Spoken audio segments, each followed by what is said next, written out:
Au son d'une musique de bienvenue, le président Xi Jinping partage un moment convivial avec l'ensemble de ses invités de marque. Une chorale des tout-petits était là également pour saluer la présence des dirigeants africains en terre chinoise. Le tout dans un décor majestueux avec un spectacle impressionnant.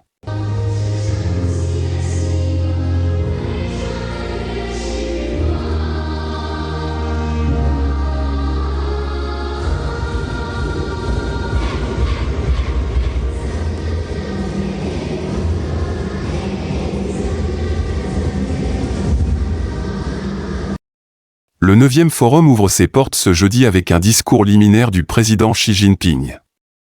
Il devrait annoncer un nouveau programme de coopération visant à promouvoir la modernisation de l'Afrique à travers un partenariat gagnant-gagnant. Forum de coopération chino-africaine et rendez-vous du dirigeant chinois avec ses homologues du continent pour parler des acquis et planifier d'autres actions. À l'ouverture du forum, le président Xi Jinping a annoncé 10 actions prioritaires couvrant notamment la paix, la sécurité, le commerce, l'agriculture et la santé.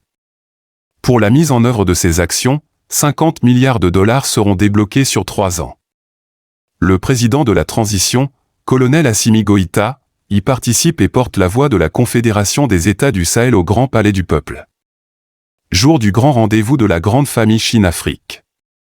Sur les pas du président Xi Jinping, ses homologues du continent, dont le président Assimi Goïta, pour l'ouverture du Forum 2024 de coopération sino-africaine, le dirigeant chinois est le premier à prendre la parole.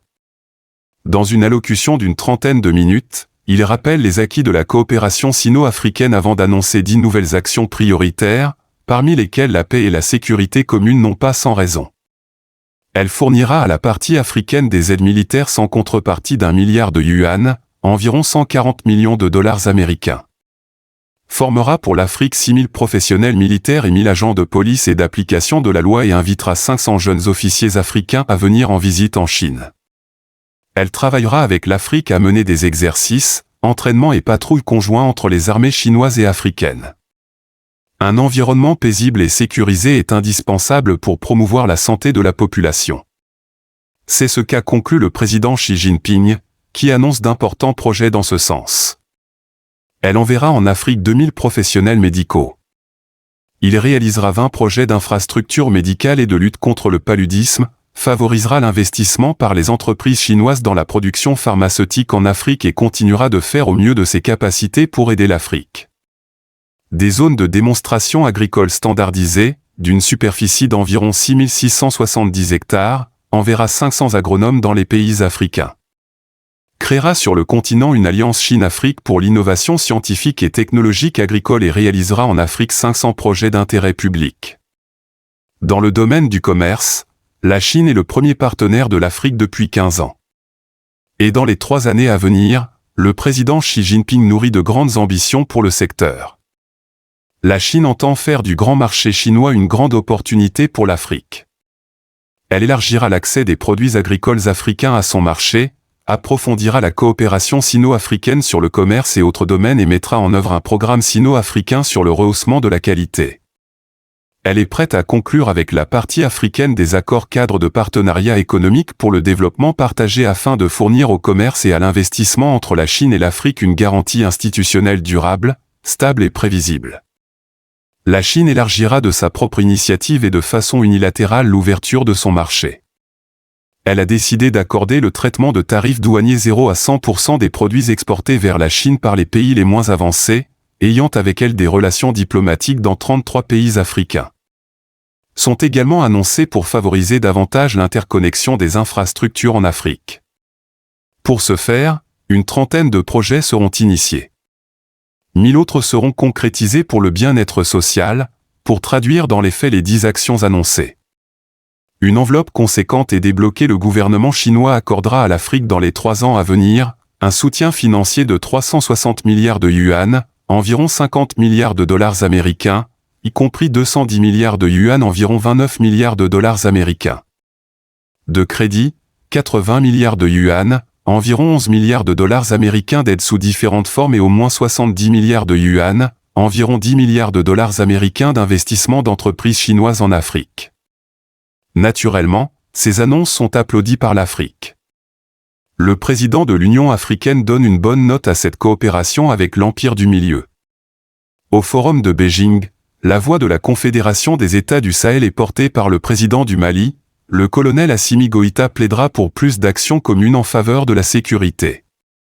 Une préoccupation qui doit occuper une place de choix dans la déclaration et les plans d'action qui seront adoptés à l'issue des travaux. Son discours était attendu en prenant part à la conférence de haut niveau sur la gouvernance. Le président de la transition se félicite tout d'abord de l'excellence des relations entre le Mali et la Chine face aux défis sécuritaires. Notamment en matière de respect de la souveraineté et des droits humains, et constitue le fondement du thème qui nous réunit aujourd'hui, à savoir le renforcement des échanges d'expériences en matière de gouvernance. Une gouvernance véritable ne peut se réaliser que dans un cadre où les autorités et le peuple exercent pleinement leur souveraineté, sans interférence extérieure. C'est dans cet esprit de responsabilité nationale que la gouvernance au Mali est guidée par 3 principes désormais inscrits dans notre Constitution, à savoir le respect de la souveraineté de l'État, le respect des choix souverains du peuple, la défense des intérêts du peuple. Pendant longtemps, sous le prétexte de promouvoir la bonne gouvernance, nos États ont été soumis à des dictats par des puissances impérialistes, facilitant ainsi l'exploitation sans retenue de nos ressources. Ces pratiques ont alimenté des inégalités et freiné notre développement tout en renforçant des intérêts extérieurs au détriment de nos peuples. Le président Goïta fustige l'attitude des forces néocoloniales, citant l'exemple de la lutte contre le terrorisme au Mali. Le chef de l'État déplore la complicité et le soutien de certains États aux forces du mal dévoilées au grand jour. Alors que nous faisons face à des défis sécuritaires et économiques imposés de l'extérieur, le Mali exprime sa profonde gratitude envers ses partenaires sincères, dont la République populaire de Chine, qui apporte un soutien crucial dans notre lutte contre le terrorisme et ses complices étatiques.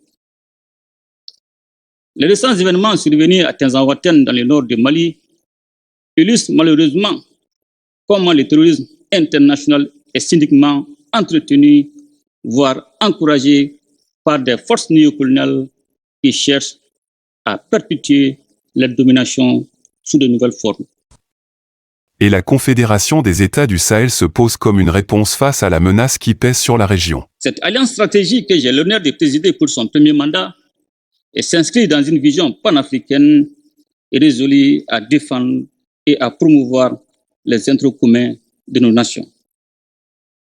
Elle témoigne de notre détermination collective à construire une architecture sécuritaire à la hauteur des menaces dans l'espace de l'AES, condition fondamentale du développement et de l'épanouissement de nos peuples. Évoquant la gouvernance proprement dite, le président de la transition n'a pas manqué de partager l'expérience et les bonnes pratiques observées par le Mali.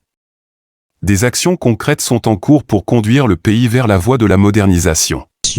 Et cette modernisation est la conséquence naturelle et positive des réformes lorsque celles-ci sont réalisées en tenant compte, comme c'est le cas au Mali, du respect de la souveraineté, des besoins vitaux et des intérêts des populations que nous servons. C'est ainsi que des mesures importantes ont été prises dans divers domaines de la vie publique, notamment la gouvernance politique et électorale, avec la révision de la loi électorale pour adapter les mécanismes de vote aux réalités et nécessités de l'ère. La réforme de la gouvernance vise également à améliorer la gouvernance économique qui est passée par la relecture des textes relatifs aux industries extractives en vue d'une meilleure gestion de nos ressources naturelles pour le développement de nos pays et le bien-être de nos populations. Dans un autre domaine, afin de rapprocher notre administration publique des usagers, j'ai décidé de lancer un vaste programme de digitalisation de l'administration publique, en privilégiant la transparence dans les procédures, la diminution des coûts, mais surtout les droits des citoyens. Des réformes majeures sont aussi engagées pour refonder l'État. c'est pour répondre aux aspirations des populations, aspirations exprimées aux Assises nationales de la refondation et au dialogue intermalien.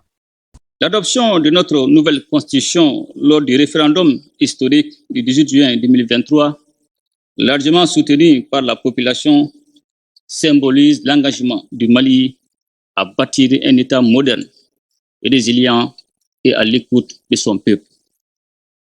Ces réformes décisives qui marquent notre volonté profonde de refonder l'État ont été réalisées grâce à la mobilisation collective des Maliennes et des Maliens aux côtés des autorités de la transition. Cette dynamique dénote une approche inclusive et durable sur fond d'un large consensus national dans le processus de refondation. Les dites réformes, faut-il les rappeler, reposent sur la réaffirmation de la souveraineté du Mali, soutenue par l'engagement inébranlable de nos forces de défense et de sécurité qui assurent un contrôle total et efficace du territoire national. Le président Assimi Goïta a enfin réitéré la reconnaissance du peuple malien aux amis du Mali qui œuvrent aux côtés du pays pour la paix, la stabilité et le développement. Le Mali, rassure-t-il, reste déterminé à approfondir et à fortifier ses relations avec tous les partenaires qui partagent les mêmes valeurs de respect, de souveraineté et de coopération gagnant-gagnant.